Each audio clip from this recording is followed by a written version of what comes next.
안녕하세요, 코드맨입니다. 오늘은 UI 14 메뉴에 대해서 좀 더 살펴보도록 하겠습니다. 지난번에 네트워크 설정에서 제가 19118.0.24로 세팅을 했었죠. 그렇게 접속을 한 다음에 저는 선택을 일단은 타블렛 모드로 선택을 하겠습니다. 이렇게 부팅이 되고 있고요. 기본적인 셋업 상태에서 이렇게 되게 돼 있어요. 그래서 지난번에 이 메뉴를 살펴봤었는데 그때는 네트워크만 살펴봤었죠. 오늘은 이 세팅에 대해서 좀 더 한번 살펴보도록 하겠습니다. 친숙하게 하셔야 할 단어가 있는데요. 이 글로벌하고 로컬이라는 단어가 있어요. 글로벌은 UI14 본체에 저장이 되는 내용으로서 전체적으로 포괄적으로 다 적용이 되는 것들을 글로벌이라고 하고요. 이 로컬은 이런 PC 한 대, 스마트폰 한 대, 아이패드 한 대, 그 각각의 장비들을 다 로컬로 생각을 합니다. 그러니까 로컬로 접속을 하신 분들은 자기만의 세팅을 다 따로따로 할 수 있는 거예요. 글로벌로 적용되는 것들도 있고 로컬로 적용되는 것들도 있고, 그렇게 해서 생각을 하시면 될 것 같습니다. 글로벌 세팅에 대해서 먼저 한번 알아보도록 할게요. 이 솔로 라우팅은 믹서에서 솔로를 눌렀을 때 이게 헤드폰으로 갈 것인지 아니면은 마스터와 헤드폰을 동시에 나가게 할 것인지에 대한 그런 것들이에요. 본래 보통 사운드크래프트에서는 SIP라고 해서 솔로 인 플레이스라는 기능이 있어요. 그걸 누르면 메인 스피커로 그 솔로 된 소리만 나갑니다. 그런 것처럼 솔로 라우팅이라고 해서 여기도 그런 기능이 있고요. 그 다음에 헤드폰 채널, HP 헤드폰 채널을 LR이냐 RL로 할 수 있느냐가 있어요. 이거는 어떤 거냐면 헤드폰이 한 방향으로 되는 헤드폰들이 있어요. 줄이. 그런 방향이 헤드폰 케이블 동선 때문에 반대로 껴야 되는 경우가 있거든요. 그럴 경우 헤드폰 좌우로 아예 바꿔주는 기능입니다. 아주 나름 깨알 같은 기능이에요. 그런 것이고, 솔로 모드 싱글이냐 멀티플이냐, 이거는 솔로가 하나만 눌리게 할 거냐 아니면 여러 개가 동시에 눌리게 할 거냐, 이런 기능 차이예요. 솔로를 하나만 들어볼 수도 있지만 보컬과 저보컬 두 명 같이 들어볼 수도 있고, 그래서 유용한 기능입니다. 솔로 타입을 AF를 할지 PF를 할지를 할 수 있어요. 이거는 솔로를 눌렀을 때 보통 인풋은 다 PFL이고 아웃단은 AFL인데 이거는 좀 아쉽긴 해요.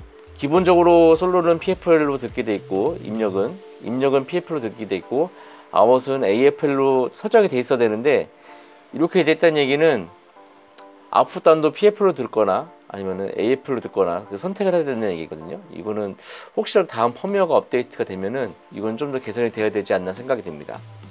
그리고 투 트랙 레코딩을 할 때 32비트, 24비트, 16비트 선택할 수 있게 돼 있어요.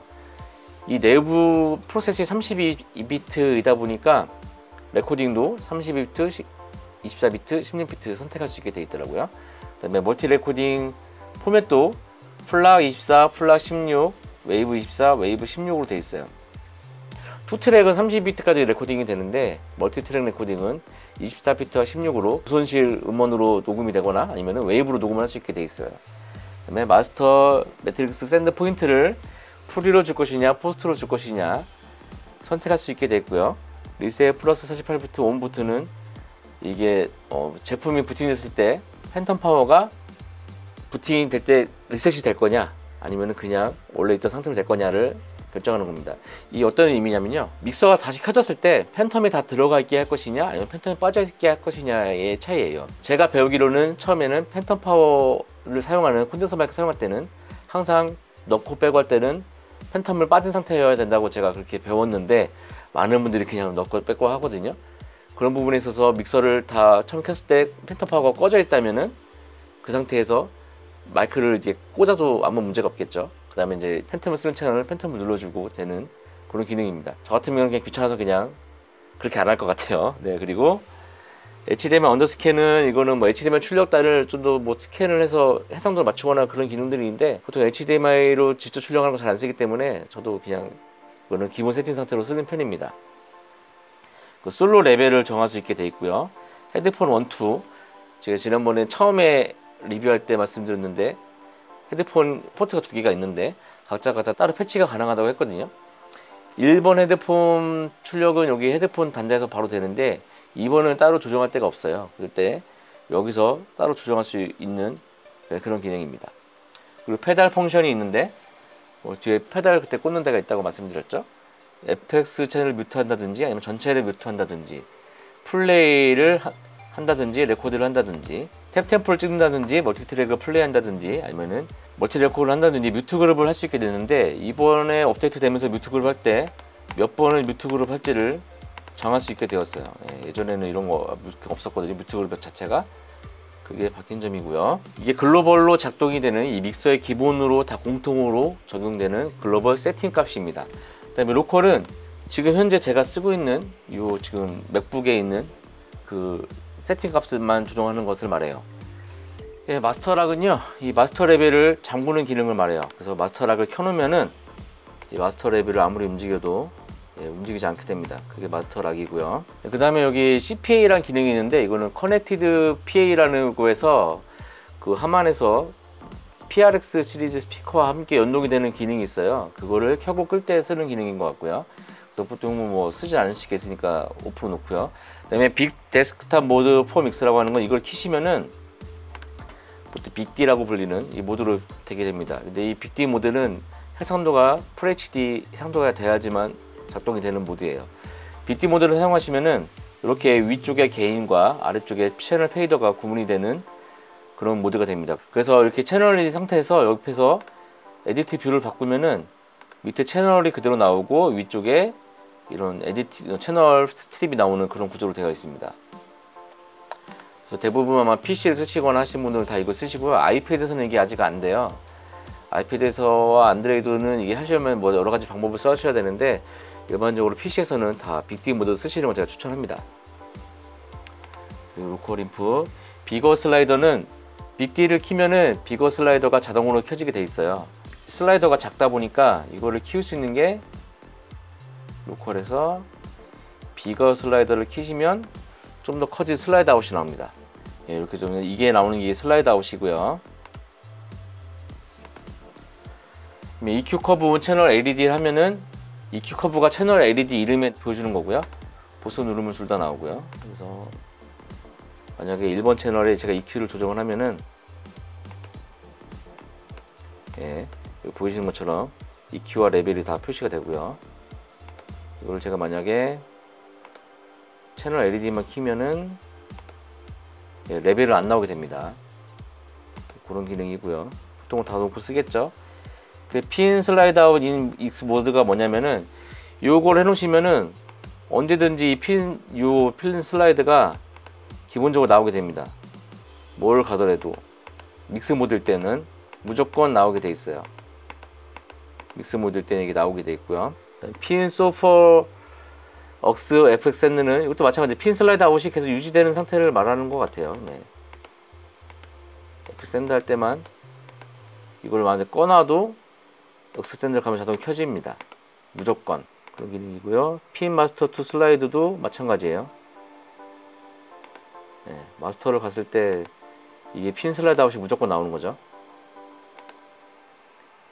뭐 슬라이드 아웃에 관련된 내용들 같아요. 보통 아마 초기 돼 있는 세팅들 값을 그대로 사용하시면은 별 문제 없으시고, 제가 주로 사용하는 추천드리는 거는 이 빅D 모드와 이 EQ 커브 LED 이 정도까지는 쓰시는 게 좋을 것 같습니다. 그리고 홀드 페이더 포 파인 튜닝은 이걸 누르고 계시면은 이거를 꾹 누르고 있으면 좀 더 디테일하게 천천하게 움직이는 기능을 말합니다.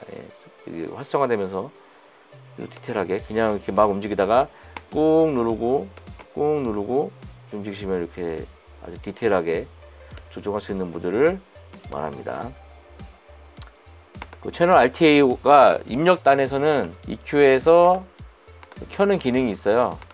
여기서 자동으로 무조건 아웃풋은 RTA를 켜게 하는 기능이고요. 이거는 카피할 때 개인 값을 할 것이냐 안 할 것이냐 그런 기능입니다. 이건 UDP라고 해서 뭐 좀 다른 프로토콜 연동해서 하는 게 있는데, 이거는 신경 안 쓰셔도 되고요.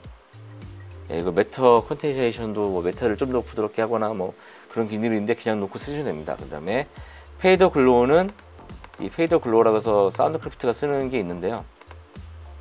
어떤 거냐면은 요걸 페이더 글로우라고 합니다. 이 색깔을 색깔 페이더 글로우라고 하고요. 그거를 얇게 하느냐 끄느냐 뭐 그런 기능들이고요. 뭐 인풋 레벨을 뷰 메타로 볼 것이냐 안 볼 것이냐, 뭐 피크 메타로 볼 것이냐 안 볼 것이냐 뭐 그런 것들이고, 메타를 좀 더 작게 할 것이냐 안 할 것이냐, 그리고 이 하이드를 키시면은 이 채널 이것도 다 껐다 켜지네요. 이게 웹브라우저 기반이다 보니까 뭐든지 그래픽이 바꾸면 좀 다시 로딩하는 경향이 있는 것 같습니다.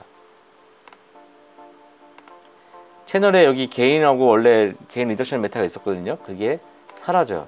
이걸 다시 키시면은 여기에 개인 리덕션 생긴 게 보이시죠?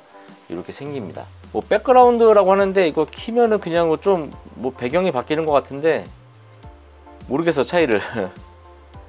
예전에는 뭐 체크무늬 막 이런 게 있었던 것 같기도 하고 근데 전혀 잘 모르겠어요. 어디서 백그라운드가 있는 건지도 모르겠고 여기서 백그라운드 안 보이죠 지금? 저도 이 모든 기능들 다 알고 쓰는 게 아니다 보니까 믹스하는데 꼭 필요한 기능만 찾아 쓰게 되더라고요. 네, 이런 것들도 뭐 켜 있으니까 좋은 것 같고요. 정확히 저도 잘 모르겠습니다. 그 다음에 믹서 스크롤은 원핑거, 투핑거가 있어요. 이게 원핑거가 스크롤을 할 때 혹시라도 잘못된 페이더 조정을 하거나 그럴까 봐서 투핑거로 바꿀 수가 있거든요. 투핑거로 바꾸면은 두 손가락을 할 때만 이 슬라이드가 됩니다. 스크롤링이 투핑거 때만 되는 거죠. 모어미 포텐셜 모드는 이것도 모어미에 관련된 내용인데 나중에 모어미에 관련해서 좀 더 알아보도록 하겠습니다. 그래서 이 모든 세팅 값을 저장을 할 수가 있고요. 다시 불러올 수도 있습니다. 다시 리셋을 한번 해볼게요. 원래대로. 다시 또 불러와지겠죠. 그 다음에 이거는 캐스케이드 했을 때 쓰는 것들인데 별로 쓸모가 없다고 생각하는 캐스케이드라서 넘어가도록 하고요. 이것도 싱크 VCA 스필도 아마 캐스케이드 했을 때 같이 연동이 되는 걸 말하는 것 같아요. 이것도 안 쓸 기능에서 빼도록 하고요. 버튼 펑션의 F1, F2는 폰에서만 되는 거라고 하네요. 폰에서만 설정할 수 있는 건데 오늘은 타블렛 모드이기 때문에 그게 없는 것 같고요. 그 다음에 랭귀지는 중문하고 영문이 선택이 가능합니다. GUI 프리퍼런스라는 게 있는데요. 이거는 프레임 레이트를 얼마나 풀어줄지, 그러니까 레벨 미터 움직일 때 빠르게 프레임을 가져갈지 아니면은 2분의 1, 3분의 1, 4분의 1로 해서 좀 네트워크 상황이 안 좋거나 할 때는 프레임 레이트를 좀 낮추는 게 좀 더 반응 속도가 빨라지고요. 그 다음에 이런 리스클레잉도 꺼주시는 게 좀 더 낫고요. 그 다음에 LED 미터도 아예 꺼버리시는 게 좀 더 네트워크가 느리거나 PC가 느릴 때 좀 더 좋은 이점도 있습니다. 네, 오늘 간략하게 이 셋업에 대해서 살펴봤는데요. 다음에는 뭐 패치라든지 이런 부분들을 좀 더 알아보도록 하고요. 그 다음에는 직접 곡을 믹싱하면서 믹서 사용법에 대해서 좀 더 자세하게 알아보도록 하겠습니다. 네, 오늘 여기까지 하겠습니다. 안녕.